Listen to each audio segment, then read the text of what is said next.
కోసం భూ సమస్యల పరిష్కారం కోసం పెట్టినటువంటి గొప్ప కార్యక్రమం. దీన్ని గౌరవ కలెక్టర్ గారు ఎన్టీఆర్ జిల్లా అలాగే జాయింట్ కలెక్టర్ గారు ఆధ్వర్యంలో ఈరోజు ఎమర్జెన్సీ మీటింగ్ జరిగింది. దీని నుంచి రేపటి నుంచి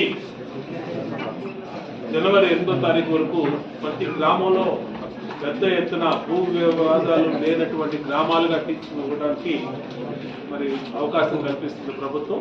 దీన్ని ప్రజలు సద్వినియోగం చేసుకోవాలి. ఎక్కడికక్కడ ఇప్పుడే కలెక్టర్ గారు, ఇన్ఛార్జి మంత్రి అందరూ కూడా, ఎమ్మెల్యేలు అందరూ కూడా పాల్గొని దీంట్లో స్పష్టమైనటువంటి విధి విధానాలు ఖరారని డైరెక్షన్స్ కూడా ఇచ్చారు. ఎంఆర్ఓలకి, విఆర్ఓలకి, ఆర్టీఓలకి అందరికీ కూడా ఎక్కడైతే అన్నెసరీగా భూ వివాదాలు ఉన్నాయో ఆ భూ వివాదాలన్నీ కూడా పరిష్కరించమని చెప్పడం జరిగింది. గత ప్రభుత్వం రీసర్వే అని అలాగే అనేక రకాలుగా చేసి మరి ఫెయిర్గా ఉన్నటువంటి ల్యాండ్స్ని 22లో కానీ, ఇనాంలో కానీ, రెడ్ మార్క్ కానీ ఇట్లా ఇష్టారీతిన పెట్టారు. దాంతో చాలా ప్రజలు, రైతులు, గ్రామాలు ఇబ్బందులు పడుతూ ఉన్నారు.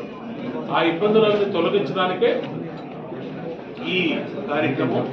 కాబట్టి రెవెన్యూ సర్వీసెస్లో ప్రజలందరూ కూడా పెద్ద ఎత్తున పాల్గొని వాళ్ళ సమస్యల్ని పరిష్కరించుకునే విధంగా ముందుకెళ్ళమని ప్రజలందరికీ విజ్ఞప్తి చేస్తారు.